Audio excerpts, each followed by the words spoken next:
Hello everyone and welcome back again to the channel. So what we're starting with today is basically where we left off last time, which is talking about the different types of questions. So right now we'll be starting with question number 1 mostly. It's about scale measurements. Other times the order could be switched around a bit. So let's get right into it with some past paper questions. So this question that we have this time around is Summer 23 Paper 42 question number 1. Let's have a look at what this question is all about. So first of all, this question says a student measures the capacity of a drinks cup by 3 different methods. The capacity of a cup is the max volume of a liquid that it can hold. Method 1, the student measures the height h of the cup, the diameter d of the top of the cup, and the diameter lowercase d of the bottom of the cup. 1.1 shows a full-size diagram of the cup. Measure the height, the diameter, and the other diameter of the cup in the diagram. Now I can't do this because I don't have the facility of a scale right now. So for this I'll need to take the help of the mark scheme. But before that, let me just instruct you how you were to do this in the exam itself. So look at this, that the arrows are already labeled for you. So all you have to do is, if this is your scale, let me just draw this here.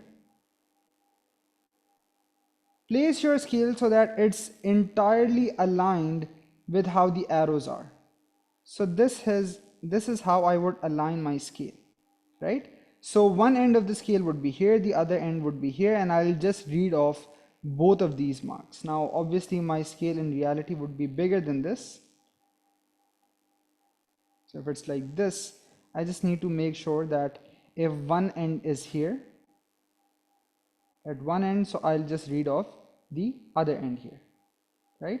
So if one end is here at one end of the arrow, then the other one would be here, and I would read both of these, and I would do the same thing for H and the other D as well. All right. Also, when you'll be taking your readings, you're taking your reading using an instrument, a rule, which basically has the same precision as the meter rule.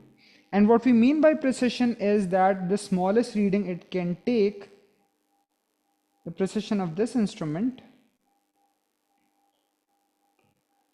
the precision of this instrument is 0.1 centimeters. That's the smallest reading it can take. Now what this means is, for example, if I make this reading and let's say this turns out to be like 5, I would not just write this as 5, instead I would write this as 5.0. Why? Because using this extra 0, I am showing the examiner that it's just a coincidence that in this case the reading is 5. If the reading was something in decimals, my instrument is capable of taking that, right? So whatever readings I take, when I just take readings, when I measure, not talking about calculations, measuring, then I do need to take care of this. Anyway, in the mark scheme, H is given as 8.3, capital D is given as 6.9, and small d is given as 4.6, and the units are already written, right? So all of these are given to one decimal place as shown by the precision of the instrument. Calculate the average diameter dA of the cup using your readings from A1 and the equation. So dA, the average diameter, is just the sum of both of these. So 6.9 plus 4.6 divided by 2.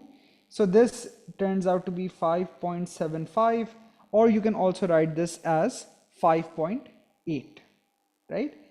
And the idea here is, why can I write this to two possible ones, is this is exactly what it's turning out to be, right? And when you calculate something from your given data, the rule is this, that whatever is the least number of SF, you can give your answer equal to that, or you can give it to one more than that. So this is 2SF, this is 2SF, the least number of SF is 2. So I can give my answer to either 2 or one more than that, which is 3. So even if you wrote 5.8 here, that would be fine. Calculate a value for the capacity V1 of the cup using this equation. So V1 is pi d A square H over 4. So pi into 5.75 squared, H is 8.3, and you divide this by 4, right? So you multiply this again, you'll be basically using the same rule here. This is 2SF, this is 3SF, so you can give your answer according to this one, either equal to the least or one more than that. So 2 or 3SF, both of these would work here. Now I'll just plug this into my calculator and calculate. This is equal to 215.5. This is the value I got using 5.75. So if I give this to 2SF, this would turn out to be 220, and if I gave this to 3SF, this would turn out to be 216. Both of these would be acceptable if I used 5.75. Even if I used 5.8, the answer would be within a range, and the examiner has given that in the mark scheme. Method 2, the student uses a length of string and a meter rule to determine the average circumference of the cup. The student wraps some of the string 5 times around the cup, measures the length L of string used, and L turns out to be 87.9. Now this is another one of those length measurement instruments, the length measurement experiments that I was talking about in the last video. So for example, when you need to measure the length of, if you need to measure circumference, one way to do that is to wrap a string around that. And basically when you measure the length of string used by making marks, so you get some idea of what the circumference is. So here it's wrapped 5 times around the cup, so that's 5 circumferences. So if I need one circumference, that's going to be 87.9 divided by 5. Right? So if I divide this by 5, let's do this. This turns out to be 17.58. So you can write this as 17.58, or because this is one decimal place, you can also write this as 17.6. All right, both of these are acceptable. Using your values of H from A1 and C from B1, calculate a value for capacity V2 using this equation. So V2 is C square, so 17.6 square into H, which was 8.3 over 4 pi. So 17.6 square into 8.3 divided by 4 pi. This turns out to be 204.5, so I can give this to 205, or I can also call this so 205 is what makes sense here, right? So because this is 2SF and this is 3SF, so you can give to 2 or 3. I gave this to 3. So in cases like these, it's better if you use your values to 3SF. That's better here. All right. Going on, method 3, the student fills a measuring cylinder with water up to the 220 cm cube mark, pours water from the measuring cylinder into the cup until the cup is full. Records the new reading R on the measuring cylinder, write down the new reading. So this must be 30, and then this must be, so you have 5 divisions in between, a difference of 10 units, so each division is 2, 10 over 5. So this must be 32 cm cube.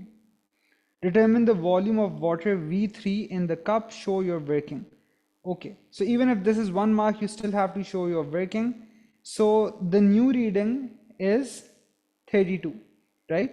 And 220 is so it's been filled up to the 220 cm cube mark, and out of 220, basically 32 is what's now left. So how much has been poured into the cup? So that would be 220 minus 32. Even if this is 1 mark, if it said show your working, then there is marks for this as well. And this turns out to be 188 cm cube. All 3 methods of determining the capacity of the drinks cup give values which are approximate, so they're not exact values. State one reason why the volume calculated in method 2 and one reason why the volume calculated in method 3 are not accurate, right? So method 3, I think, is pretty obvious that when you pour, there could be splashing, there could be water which is spilled, and similarly there could be water which is still left in the measuring cylinder, right? So some water which sticks to the side. So one reason could be that. So I can say water could be spilled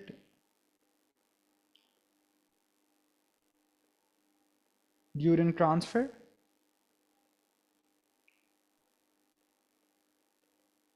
Let's also think about other possible reasons here. So you can also talk about like the water. You can also say that the cup maybe, so you basically make the cup full, right? So maybe the cup overflows, or maybe you don't fill the cup up to its max capacity. Both of these are possibilities. When you read this measuring cylinder, maybe you make a parallax error, but just saying parallax error is not enough. You would say that the readings are not taken perpendicular to the mark being read. Let me just write this here for reference. Reading not taken perpendicular. This is the symbol for perpendicular to the mark being read, or you can just say to the scale, right? And you can also comment on like the measuring cylinder and its precision. In this case, its smallest reading that it can take is 2 cm cube, or even if you can like approximate to half of that, that's 1 cm cube. So that's not very accurate. That's why we can say that this is just an estimate. And now we have to find out problems with method 2, which was regarding the string and how it's wrapped around. So it could be possible that when you have like when you're wrapping around, maybe you like wrap it around once, and ideally it should be like different wraps, right? So like this, okay, it's a bit difficult to show here. So like if it's this, so it should be like this and this and this. So they must not overlap. So maybe if the loops overlap, then this could be a reason. Maybe the string is too tight, or maybe it's loose. Maybe the string stretches, right? So that's also another reason. Apart from this, you might also recognize this idea that what we measured was basically the external diameter, and when we talk about the capacity, we need its internal readings. And another obvious one is that the circumference of the cup is not really uniform, right? So we're finding the average. So that could also be another reason. So any or all of these you can write, you just need one. So it's important that the one you write is written to the point, crisp and sweet. So you will say that, what I'll say is that the loops of the wrapped string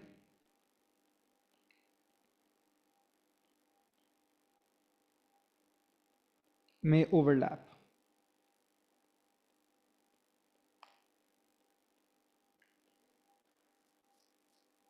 All right, so this is the mark scheme. I'm more interested in the examiner report and what it says. So required dimensions of the cup were recorded correctly in centimeters to the nearest millimeter, right? So millimeter means 0.1 centimeters, which is what I also told you to do.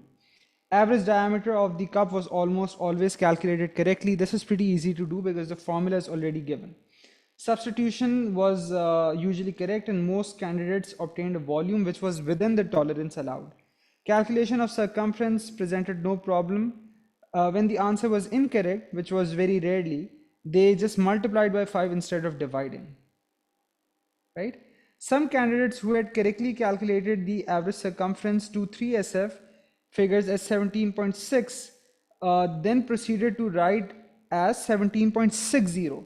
This was not credited as the exact answer was 17.58, right? So this is the difference between calculating versus measuring values. Substitution of values into the given equation for the cylinder was usually correct.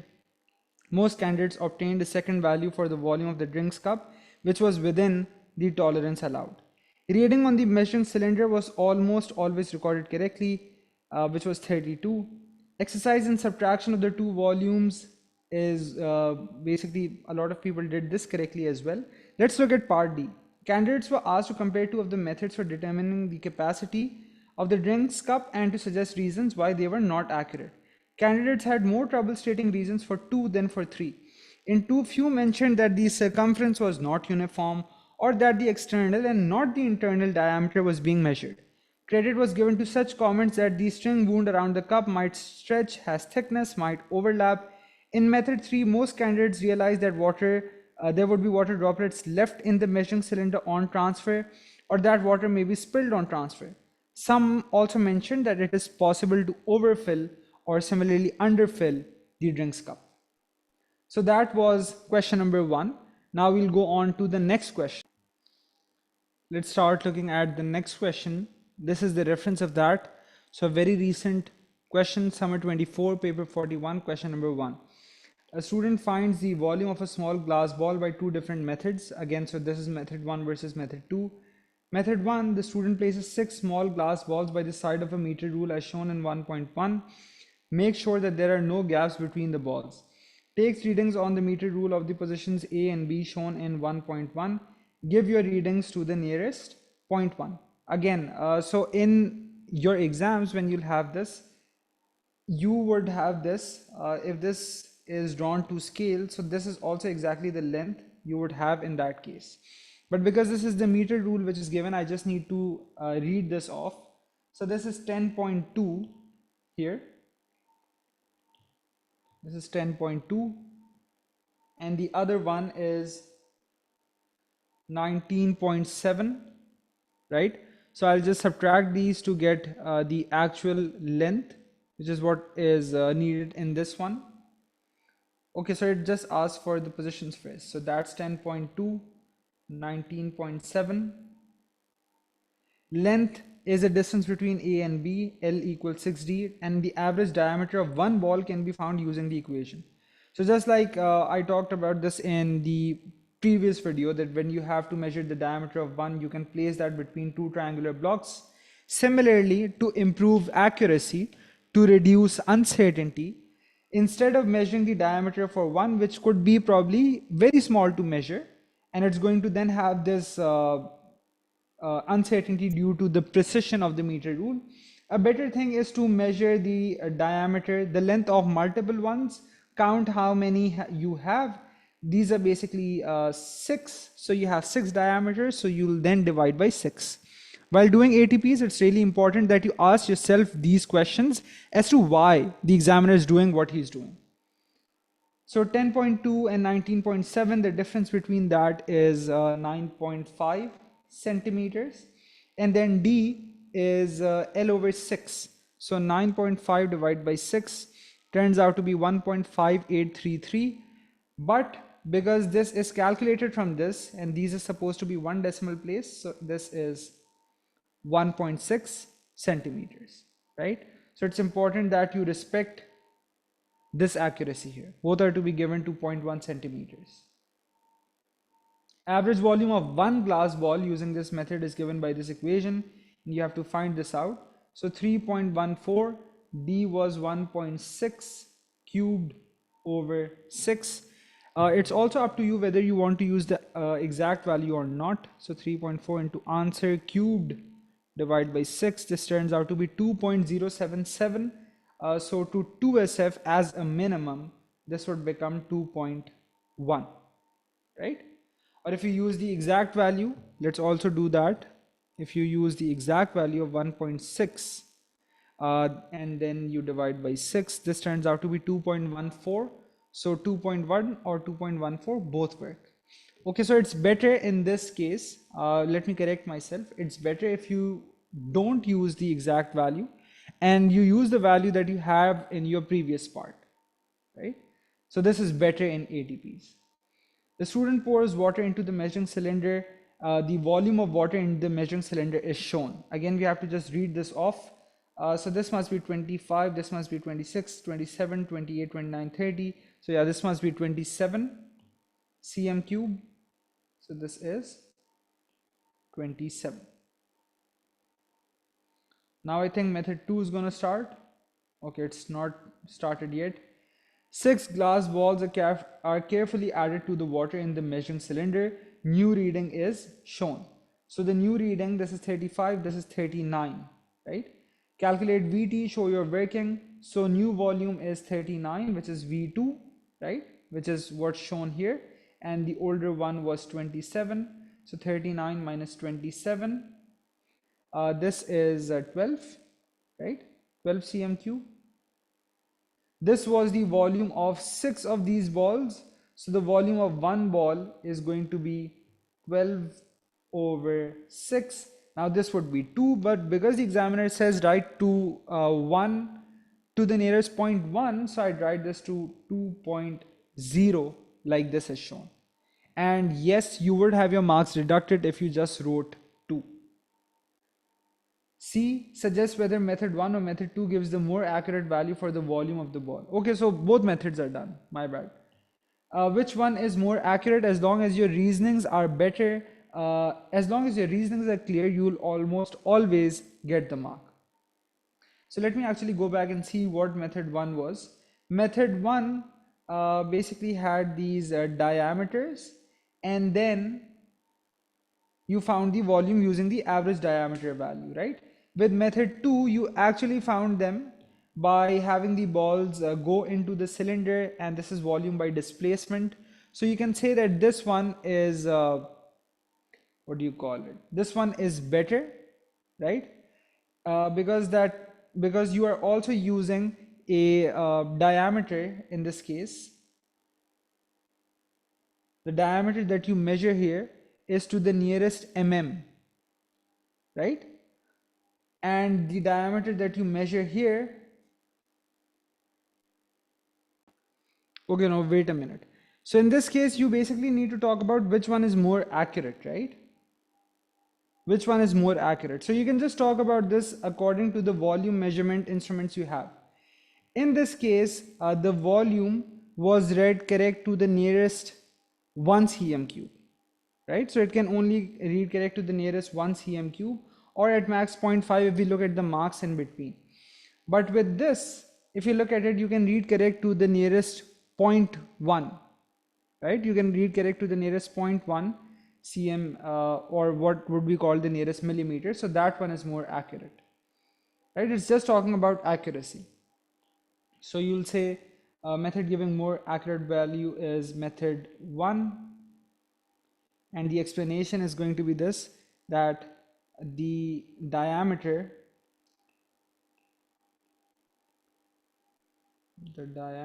is measured to 0.1 cm, which is more accurate,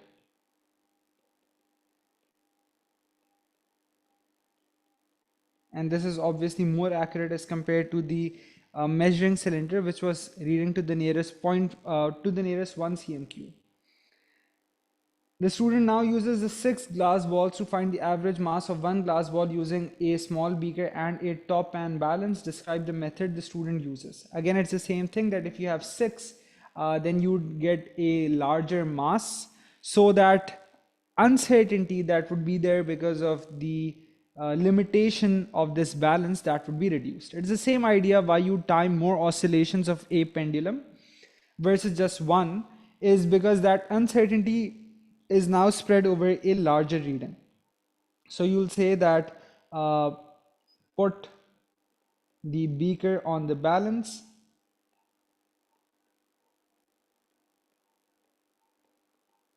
and tear, right? So you have that button which basically zeroes the reading. This is an acceptable response now in Cambridge. So you put a beaker on the balance and tear, and then you place the balls, read of the mass, but you need the mass of one ball, and divide that by 6 to get the mass of one ball. So that was this question. This is the mark scheme for it. Mark scheme is pretty straightforward. Let's look at the examiner report. Candidates were expected to describe how to take readings from a scale to find the diameter of a small ball. Most candidates had no difficulty in following this method through to get a sensible answer. Small number of candidates did not read the scale on the ruler correctly to the nearest 0.1. Candidates should consider whether the recorded readings or answers from manipulation of data are sensible within the context presented, right? So the answers that you get should just pause and think sometimes whether it makes sense or not. A few candidates had difficulty in reading from the scale of the measuring cylinder correctly, but most gained credit. Candidates were asked to suggest which method would give the most accurate result. This question was answered well by the strongest candidates, who realized that the first method was better because a ruler can measure to the nearest point 1, but a measuring cylinder can only be measured to the nearest 1 cm cube. Many candidates thought that reading the volume from directly from the measuring cylinder would give a more accurate value, right? So it's talking about reading, right? This is the catch here. So because reading, this one has a lower, this has a higher precision, I would say. So that's why this one is more accurate. Candidates were then asked to describe how to use the glass balls in a small beaker. This was very well answered, and a lot of people did this correctly. Now let's go on to the last question. Okay, so starting with the third and the last question of question ones. Winter 23, paper 42, question number 1. A student measures the spring constant of a spring using two different methods. Spring constant is a measure of stiffness. The larger the spring constant, the more difficult it is to stretch. The student measures the unstretched length of the spring to the nearest 0.1 centimeters. Full size diagram of the spring is shown. Measure the unstretched length. Again, with regards to the rule, you would place the rule like this in your experiment so that the upper end is aligned with this. This is like your 0 mark here. So this is the 0 mark, and then you just read off this, and this would be the length, right? So for this, again, I would need to take the help of the examiner of the mark scheme. So this turns out to be 5.5 centimeters. Always just look at the dots where the examiner has placed these perforated lines, or where you have the arrows marked, and just measure between that. It's not very difficult. The student attaches the spring to a clamp on a stand and suspends a 300-gram mass from the spring. Arrangement of the apparatus is shown. Student measures the new length L1, calculate the extension of the spring produced by the mass, use the equation E equals to L1 minus L0. So something which is like really basic. Even then the examiner has given you the equation for this. 17.6 is the new length, and the old length was 5.5. So just 17.6 minus 5.5. You don't have to write this. I'm just writing this for clarity. So this turns out to be 12.1 centimeters. Units are also already given. Calculate the spring constant. Again, the equation for this is given. So that's 300 over E. So you just do 300 over 12.1. No conversions required here. Just go with however the examiner is making you do this, right? Some of you might be thinking, well, this is in grams and this is in centimeters. So why is the examiner not making me convert this? Don't fall into the trap of this overthinking. Just go with whatever the examiner is saying, right? When you'll have to think about, that's going to be like those parts where you have to suggest improvements. With calculations, just go with the flow. So 300 over 12.1, this turns out to be 24.8 Newton per meter. Also, if anybody is curious why it works out in this case, is because the conversion from grams to kg is division by 1000. But then you'll also need to multiply by 10 basically, which is small g. So almost 10, right? And then extension is in centimeters. To convert this to meter, you'll have division by 100 again. So division by 100 in the numerator, division by 100 in the denominator, overall makes no difference. That's the reason. It is important to avoid line of sight errors when determining the extension of the spring. Explain what is meant by parallax errors and how to avoid them. So parallax errors is basically, you can say that this is an incorrect viewing position of a reading that causes values or measurements to be taken wrongly, right? So as long as you give anything related to this idea that it's because of how we position our eyes, and that basically leads to the error, so that's fine. How to avoid parallax errors? We just did this. So place, or you can say that read the scale perpendicular to the eye level, right? Or you can say that you position your eyes perpendicular to the mark being read. Method 2, the student pulls the 300-gram mass down by a small distance, releases it so that the mass oscillates up and down, measures the time taken for 20 oscillations, and the reading is shown, which is obviously 13.58 seconds. Record this time T1 in table 1.1 to 1 decimal place, right? So just listen to what the examiner is telling you.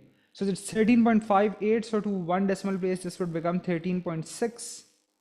That goes here. Now we read the rest of the question. The student measures the time for 20 oscillations once more. That turns out to be 13.8. That's T2. Calculate mean time for 20 oscillations. So mean is average, so 13.6 plus 13.8 divided by the number of values, which are 2. That's going to be 13.7. But again, that's the time for 20 oscillations. So then you will divide this by 20. So 13.7 divided by 20 turns out to be exactly 0.685. So if this was 3SF, then technically this should be 3SF. And then you do T square, right? So when you square this, so it says, okay, so this was basically in the next part. Calculate mean period T, calculate the value of T square. So 0.685 squared, which turns out to be 0.469. So 0.469, or you can also say 0.47, because the examiner is not very tight with this, especially in O levels. With A levels, yeah, but with this one, he's like kind of relaxed about this. So even if you wrote 0.47 here, the examiner lets it go. So where the examiner does not let it go is where he explicitly states that write this to 1 decimal place or 3SF, and then you don't listen to that. Use your value of T square from the equation to calculate the spring constant. Use this equation. So 11.8 over T squared. So my T square value is in the calculator. I'll use the value that I gave, which is 0.469. 11.8 divided by 0.469 turns out to be 25.15. So I'll write this as 25.1, and this is the value here. Explain why the value for the mean period obtained by measuring 20 oscillations twice is more accurate than just measuring 1 oscillation twice, right? So it's not talking about whether you take it twice or thrice. It's basically talking about 20 versus 1. So why do we do more oscillations? So the idea is that the uncertainty due to reaction time, due to human reaction time,